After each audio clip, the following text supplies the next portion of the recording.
Now, around 2 months ago, as you might remember, YNW Melly of course turned himself into the cops because he was wanted for a crime, and it wasn't really any kind of crime because according to the cops, YNW Melly killed both of his best friends and staged a crime scene to make it look like it was a drive-by shooting. Now, just like I said, that was over 2 months ago, and as time has went on, his entire case has been developing further and further, and not really to Melly's advantage. Yesterday though, some news came out that if YNW Melly is found guilty of the crime he's accused of, he might be getting the death penalty as a consequence of his actions. The state intends to seek the death penalty against defendant Jamel Demons, and of course Jamel Demons is YNW Melly's real name. This is extremely bad in every way possible for YNW Melly, and I'm not really saying that just to state the obvious. I mean, of course it's bad. He's facing the death penalty, isn't he? Well, yeah, but you gotta realize why the state of Florida is even pursuing the death penalty here. They're doing it because the evidence they have against him has to be so goddamn solid to the point of them looking at the situation and saying, you know what, we could actually win this case and give him the death penalty. You might have seen the documents the court released of how the homicide went down. Just in case you haven't, here are some of the more interesting parts from it. On this part of the report, they talk about how it all started. Cortland Henry, who's a friend of YNW Melly, entered the emergency room in the hospital requesting assistance for 2 passengers in his car who just got shot. The 2 passengers were of course YNW Juvie and YNW Sack Chaser, aka the 2 victims of this crime. A little bit later on the report, they talk about how Henry Cortland was questioned by the cops, and the cops decided to let him point out exactly where the shooting occurred, and this is where he fucked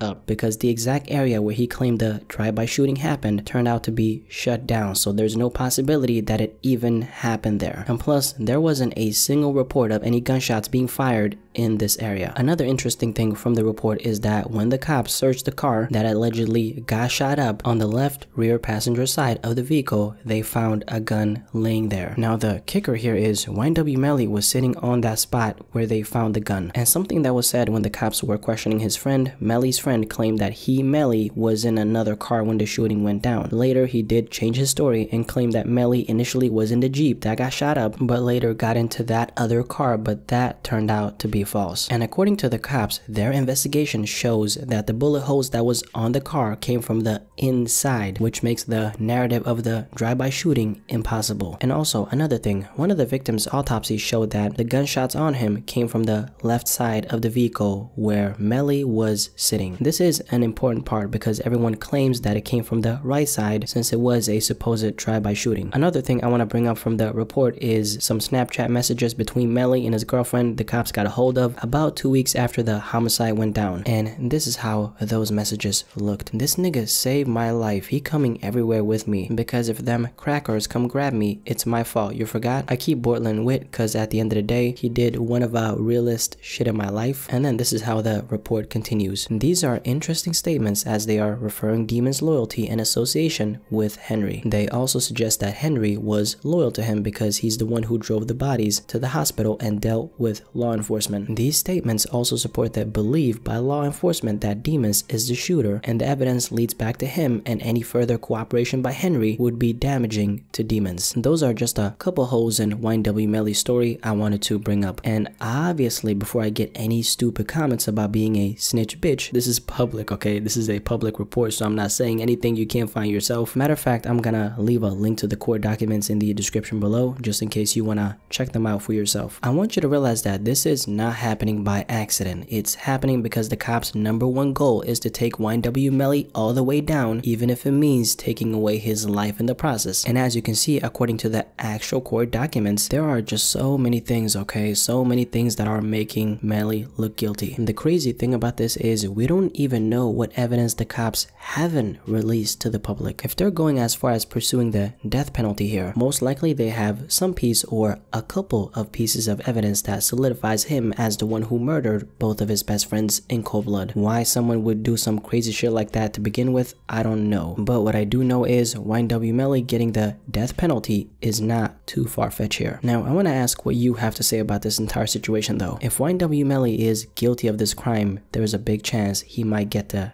death penalty. Overall, how do you feel about this? And as of now, from your own perspective, do you believe he's absolutely innocent or do you think he did it? Definitely let me know in the comment section below and let's have a discussion about this.